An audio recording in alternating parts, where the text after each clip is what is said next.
So happy Halloween, everybody. Did anyone feel a little uncomfortable wishing me happy Halloween back? It's interesting because in the church, there's some people that are like, yeah, there's nothing wrong with Halloween. And then there's some people that are like, Halloween is the worst thing ever. And I can understand why people think both things. And I actually want to talk a little bit about how we as Christians should approach Halloween. Should we as Christians be celebrating Halloween at all? It certainly is being celebrated everywhere. There's some houses that are close to mine that are decked out for Halloween. It's actually a little disturbing. There's like statues and cobwebs and lanterns and all kinds of skeletons hanging in trees. Like it is Halloween. There is lots going on out there. And so we as Christians, how are we supposed to respond to this? Are we supposed to celebrate Halloween at all? And if so, how? What is that supposed to look like? Well, Halloween is a Catholic feast day. It is Catholic. It belongs to us. And where it gets its name from is because tomorrow is All Saints' Day, sometimes called All Hallows' Day, because hallowed means blessed or holy. Kind of think of the Our Father where we say, hallowed be your name, blessed be your name, holy be your name. Okay, so All Hallows' Day is All Saints' Day, where we celebrate all of the saints that are hallowed forever in heaven. And like most of the big solemnities, the big feasts in the church, we just can't celebrate it on just that day. We got to start celebrating the day early, right? So there's Christmas Day, but we got Christmas Eve. There's Easter, but we're celebrating it the day before with the Easter Vigil. As Catholics, we just can't wait to get the party started. We start celebrating the night before. So All Hallows Eve, the eve before All Hallows Day, became colloquially known as Halloween.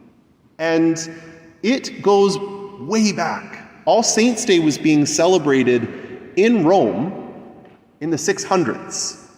The Pope was saying, All Saints' Day is a day that all of us can remember, can celebrate, can pray, asking for the intercession of all the holy saints in heaven.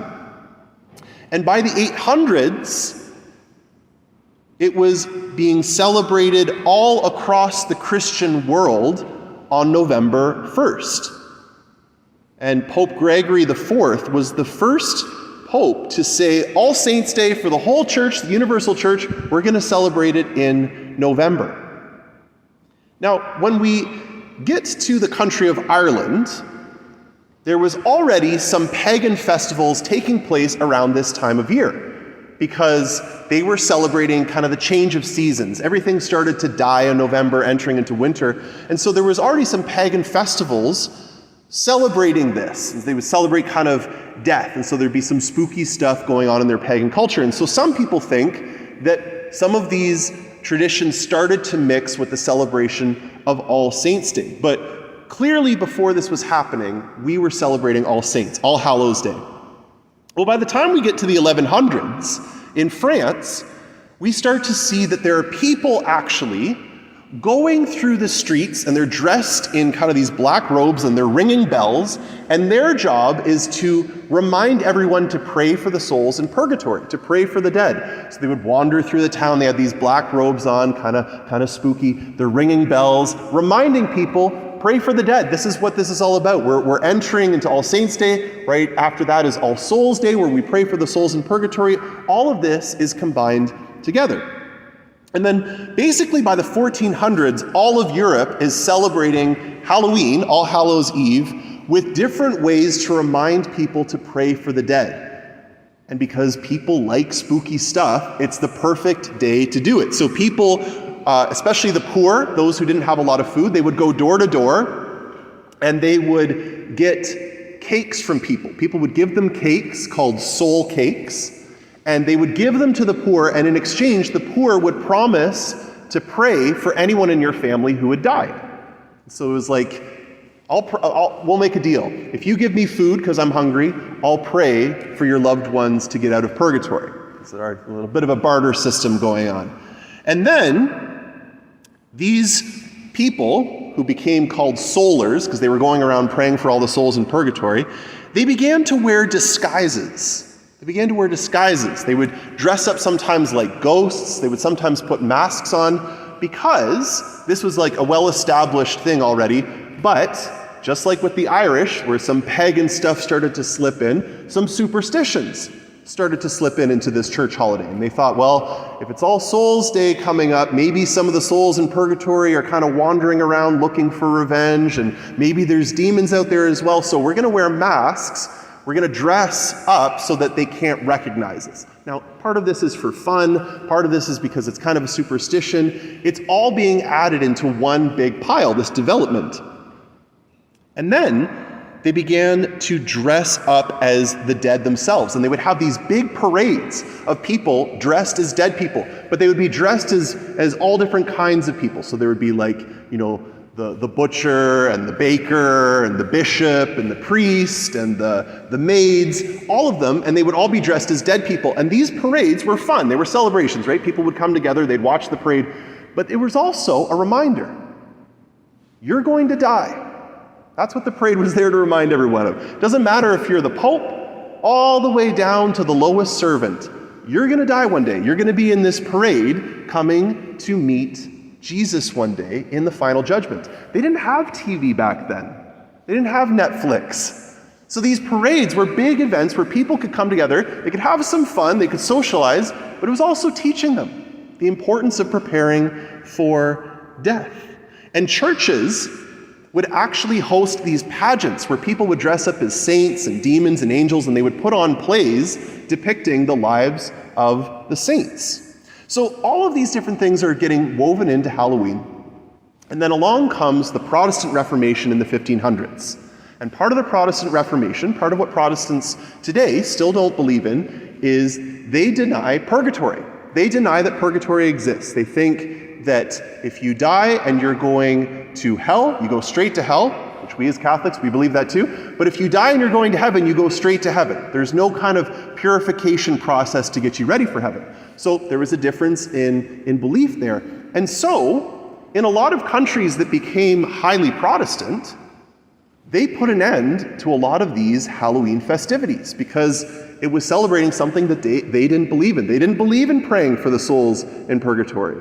They didn't believe in kind of all these things, and they saw them, as rightfully some of them were, superstitions mixed in, but they just threw everything out altogether and said, everything about Halloween is bad, everything is pagan, we're not going to do anything with that.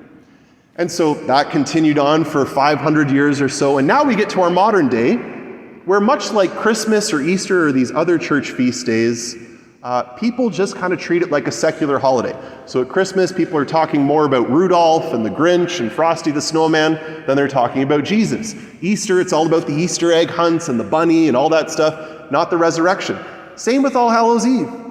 They're not talking about praying for the souls in purgatory anymore. They've just latched on to the kind of creepy, spooky element and taken it for a real trip. People are dressing up as all kinds of horrible things, and they're decorating their house with all kinds of horrible things. And so, I return to this original question. What are we supposed to do with Halloween as Christians? How are we supposed to participate? Are we supposed to participate? Because many people say, and rightfully so, there's a lot of wicked things going on. There's a lot of witches and evil satanic groups that get together on Halloween and do all kinds of evil things. And I'm not going to get into what they do, but they do lots of evil things. And so a lot of people are saying, well, we shouldn't be involved with Halloween at all. We've kind of lost this one. But I disagree. I think that Halloween belongs to Jesus, and we should take it back. We should celebrate the way it was supposed to be celebrated, by praying for the souls in purgatory, by remembering our own death and preparing for that, but doing it in a way that's fun. It's okay to have fun as well. So there's nothing wrong with dressing up. There's nothing wrong with putting out pumpkins or, dressing up as different things, going trick-or-treating even to go and get candy. There's nothing wrong with that, per se. You have to be safe about it. There's nothing wrong intrinsically. But how awesome would it be if we as Christians actually started to take back Halloween? What if we started dressing up as saints again? That's what my family did growing up. We dressed up as saints. And don't worry, if you like dressing up with a lot of blood or bandages or stuff, there's a ton of martyrs you can choose from.